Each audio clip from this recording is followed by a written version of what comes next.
What is good, everyone? This is your host, Deanna Radulescu with Label Free Podcast. To live your best life, you must live label free. I'm super excited. We have a very special guest. She's joining us from Austin, Texas. I love my Texans.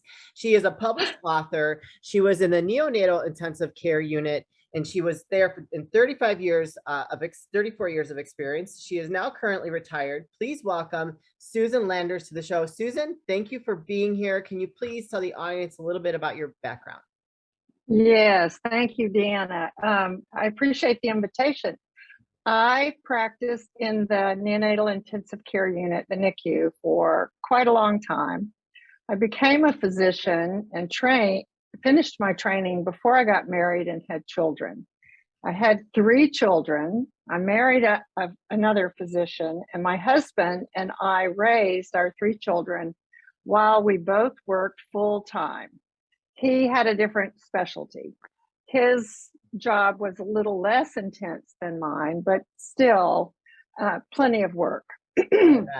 I underestimated how hard it would be to raise children while working full time.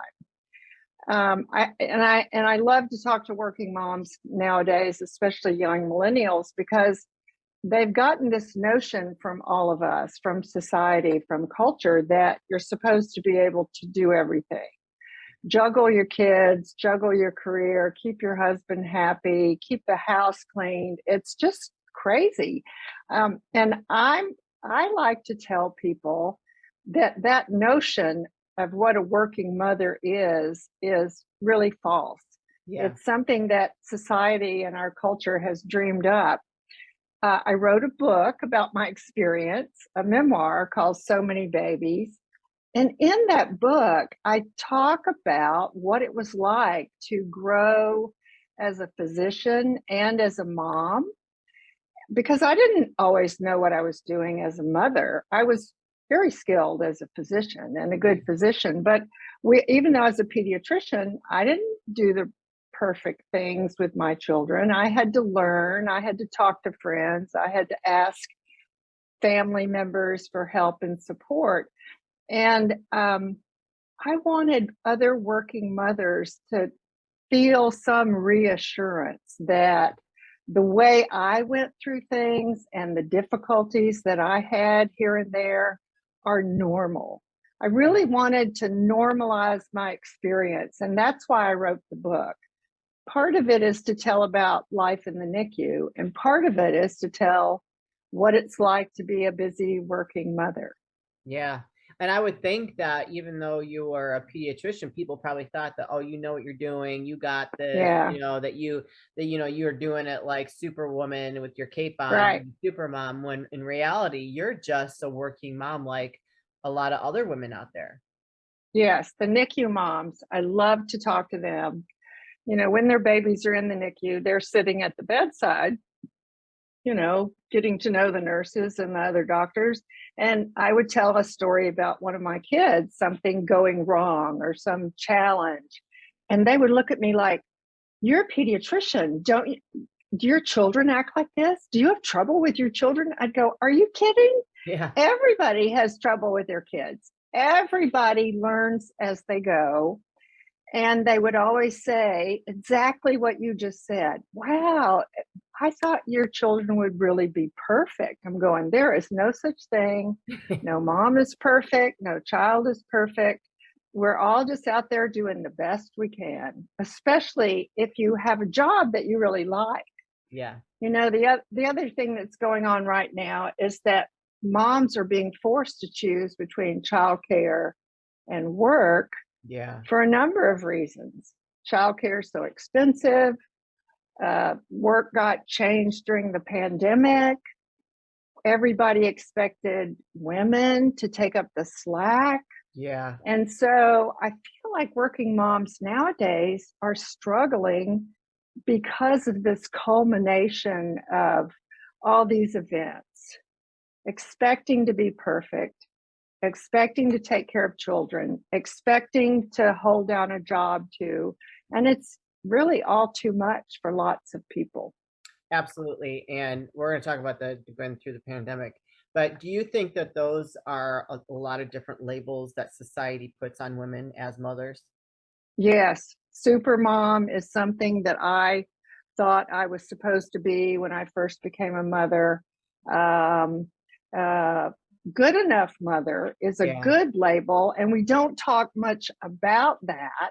Stay at home moms maybe don't get as much credit as they deserve, and working moms and career moms, people think it means something. And what I like moms to know is that if you work outside the home, and that is a little bit of an extra challenge, you are a better mother because you work at a job that you like, Yeah. in a job where you're fulfilled.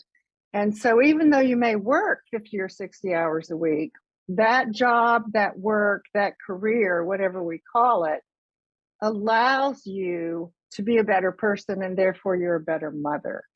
And our society hasn't named that No, person no. other than good enough mother. That's the only distinction I can think of. Ketanji Brown Jackson, in her hearings, defined being a good enough mother that way. She said, I've tried to do it all. I couldn't do it all. I gave a lot of energy to my career. I tried to be a good mother to my girls. And she defined it beautifully. It's impossible to do everything. Yeah. I think And it's I think, I think finding that balance of prioritizing, obviously your children are going to always come first, but prioritizing what is more important to really put a lot of your energy in when I think that there is yeah, a delicate balancing act with mothers that are in the workforce, that are career moms, that have right, in order to be seen as a good enough mother, they got to have that balancing act down right. right, right. And when I joined my practice in Austin, I was the only woman in a practice of 9 men. They were all married to stay at home moms. Oh, wow. And I said, I got to go to the school for this or that. Or, uh, I don't really want to start work at 7 in the morning because I have to put the kids on the bus at 7 in the morning. And they looked at me like, what do you mean? And Yeah. I said, couldn't we just start at 8 instead of 7 so I can get the kids off to school and still get to work on time? We made the change. We started covering for each other, going to school events, and the men grew to like it. They grew to like accommodating activities with children in school into their workday. And it worked out really, really well. And they hired 4 or 5 more women physicians, and That's we had a awesome. very family friendly practice. It was wonderful, I love just that. because we talked about the issues, just because I was brave enough to say, hey guys, this really isn't working for me. This being at work at 7 in the morning, I don't get to see my kids at all. You should write a book on that for like different pediatricians or doctors out there, and Right. how to create a practice where it's family friendly to really kind of focus on that family aspect. I think that would be great. Yes. Yes. It's so important. So Yeah, important. definitely is. So when did you write your book? I wrote my book right after I retired. Okay. I had been practicing for a long time. And when I was in my early 60s, I became burned out. I didn't realize that I was getting that way. It kind of snuck up on me. I didn't feel like I was making a difference anymore. I was sort of avoiding people, avoiding talking to the nurses and parents. I was typically physically exhausted. I was emotionally overwhelmed. There were some really difficult cases. I talk about some of these in my book. And I realized I was burned out, and I had this wonderful opportunity to work part-time at a labor and delivery center that was low risk, so Okay. not ICU. I did that, and my practice was very flexible. They said, well, if you need to work less, we'll let you do that. I wasn't ready to retire. Yeah. So I went to this lower risk service and loved taking care of normal newborns and talking to new moms and just seeing all the happy grandparents and siblings visiting. It was a real happy place to work. And that's when I learned about burnout and when I learned how to take care of my burnout. Yeah. So, another thing that's very important for healthcare workers right now is that the prevalence of burnout is so high. Yeah. And I'm really concerned that some of these nurses and doctors are going to suffer through it like I did, and they may not know how to take care of themselves or get the help they need to recover from burnout. Yeah. And I wrote a little bit about that in my book too. And I do some writing on my blog about burnout too. I think that's a really important topic to cover because I think that in almost any industry, you can experience burnout, especially if you're working a lot. I mean, my fiance is a police officer, and Wow. the hours they work are crazy too. And I'm just like, I think that anybody's susceptible to it, especially if they're just so nose to the grindstone, just go, go, go, go, go. Right. Never take Right. any time for yourself to decompress because that's really important. I think that's important for everyone. It it is so important. And physicians, much like police officers, are get the job done, put on your blinders, don't take care of yourself, and certainly don't complain because that's a sign of weakness. Yeah. A little of that rubbed off on nurses, although nurses are better in general than doctors at saying, wow, I really can't work 4 shifts this week. It's really too much.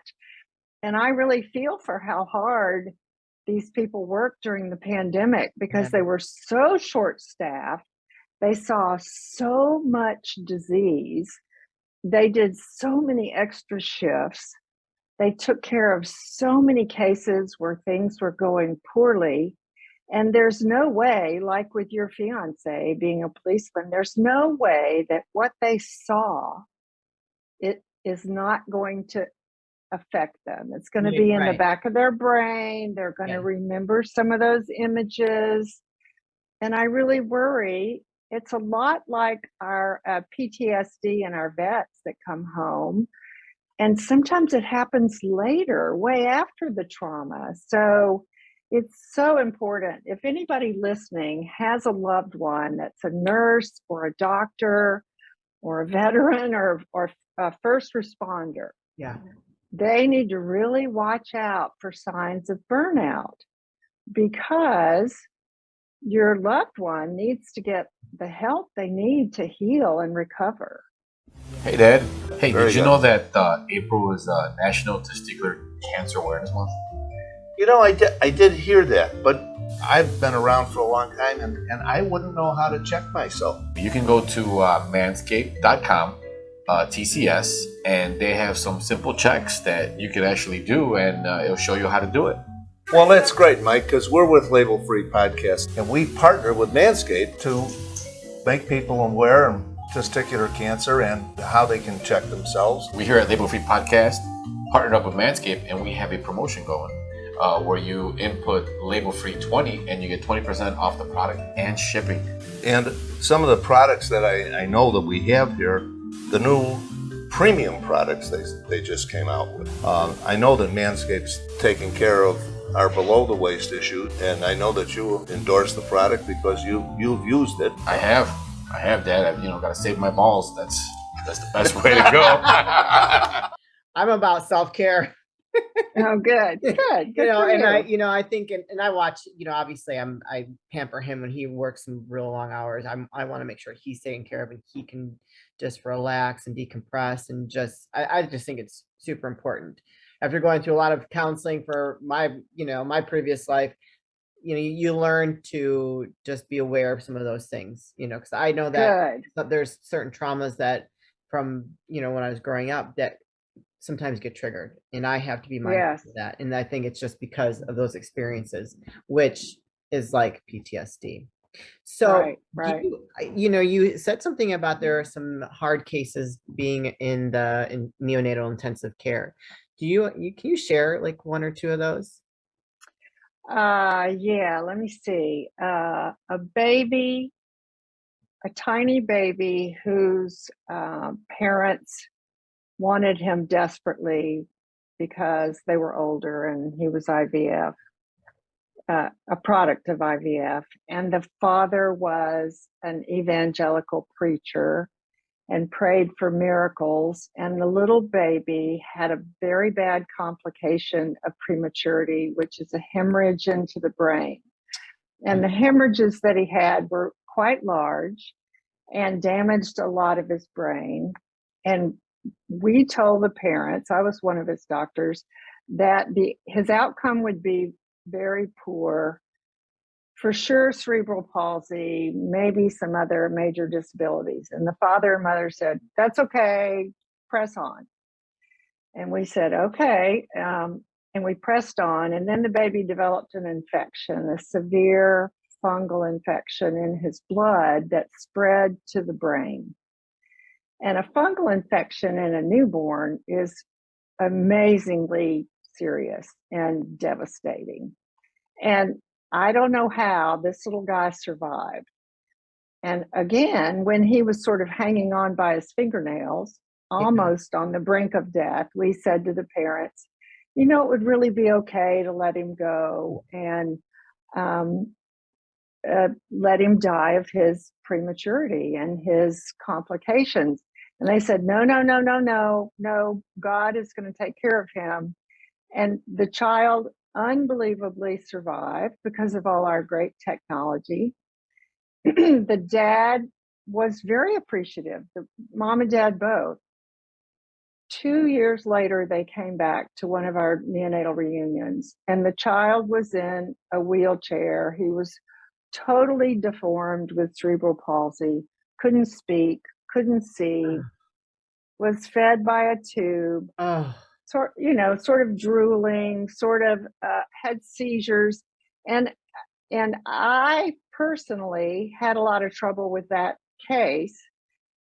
The dad said hello to me, and I asked him how he was and was he enjoying being with his son. And he said, you know, Doc, it doesn't matter to me one bit how he turned out. He's still my son.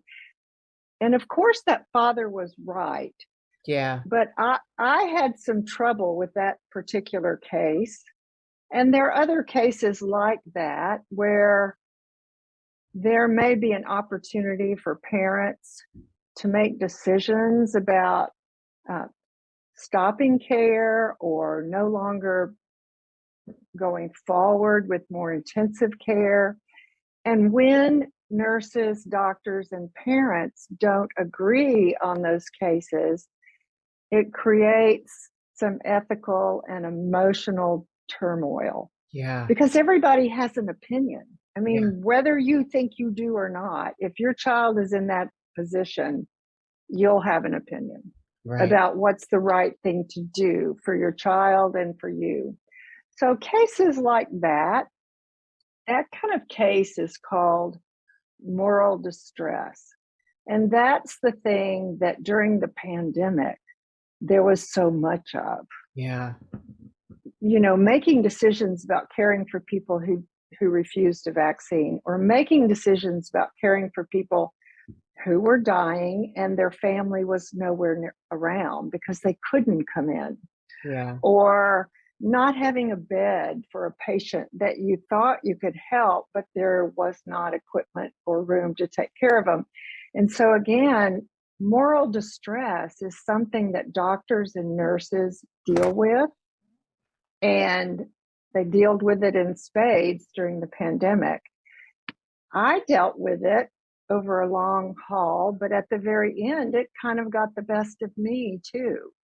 There were some cases that really, Deanna, were just so troublesome to me that I carried the weight of those cases around with me. Does that make sense? It makes total sense. Like, I almost wanted to cry. I mean, it's like a beautiful story that the parents wanted to hang on, but it was also kind of, and excuse me for saying this, but also kind of selfish, because the child has got no quality of life. And I mean, as badly as I want a child now at this point in my life, and I would do anything, I would not want to subject my child or another living person to living like that. You know what I mean? Because that's no life to live.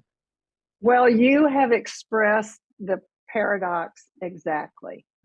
And those kind of situations can really accumulate so that practitioners feel the weight of those emotional decisions and those ethical decisions.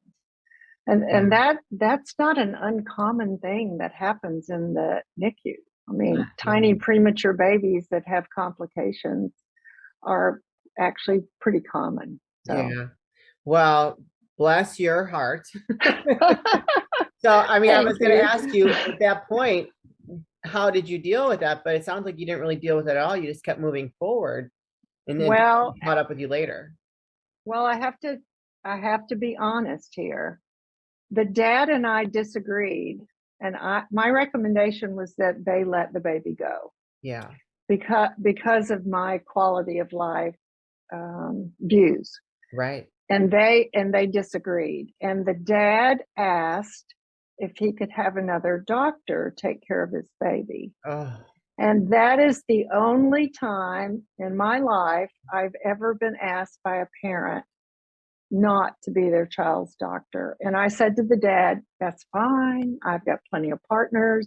You're not hurting my feelings. I want you to feel good about the care your son is getting. yeah. And so when I connected with the dad the 2 years later at the reunion, I really did want to let him know it was okay and that I just wanted him to be happy and his wife and his baby to be happy.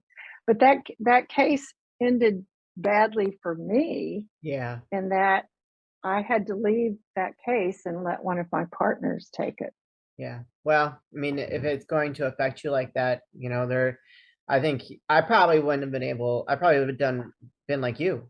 I probably would have suggested, like think about the quality of life. He's not going to be able to throw a baseball, not going to have friends, not the kind of friends that a young child should have, and not have some same experiences, especially if he's not mobile at all. But anyways, that is a very sad story. Sad and I don't know, yes, very conflicting.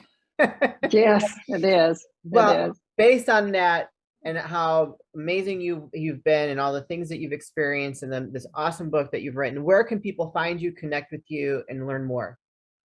Oh, thanks. My website is the best place to start, SusanLandersMD.com. And there I have a blog. You can buy the book there. You can get extra resources for parents. I do want to say for listeners, most of the outcomes in the NICU are good. Okay. Most of the babies that enter the NICU for intensive care, whether they're tiny preemies or not, turn out to be perfectly normal children. And that's why I've put resources there for parents, milestone checkers, things like that. I think that my website is the best place. I also have an account on Instagram and Facebook at Dr. Susan Landers, where people can find me. And I love to get feedback from young parents and get questions. I think that's fun and stimulating. Awesome. Well, I will make sure I put all those links in the show notes, you guys. So if you are a young parent or you know one, and that you connect with Susan's story and think that she could be of value or a great asset or a resource to someone don't hesitate to go click that link, go check her out, go send her a message, go check out her book, because I've been touched by her story and I know that others will. So thank you, Susan, so much for being a guest. Before we go, do you have any last words of wisdom or advice you'd like to leave with the audience?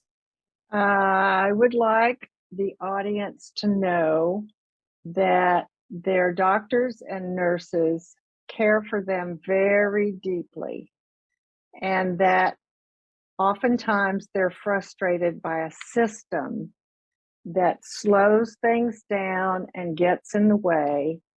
And I want the audience to just take a deep breath and know that their doctors and nurses really do care about them. and try to forgive them if they're grouchy. I love that. Thank you for those good words. Good for me to hear that too, because well, thank you, Susan, so much for sharing your story. You guys go check out So Many Babies, My Life Balancing a Busy Medical Career in Motherhood. A lot of great tips in there. And go to her website, susanlandersmd.com. As always, you guys, this is your host, Deanna Radulescu with Label Free Podcast. To live your best life, you must live label free. Please don't forget to comment, share, review, subscribe, all those good things. And I'll be back soon with more dynamic guests.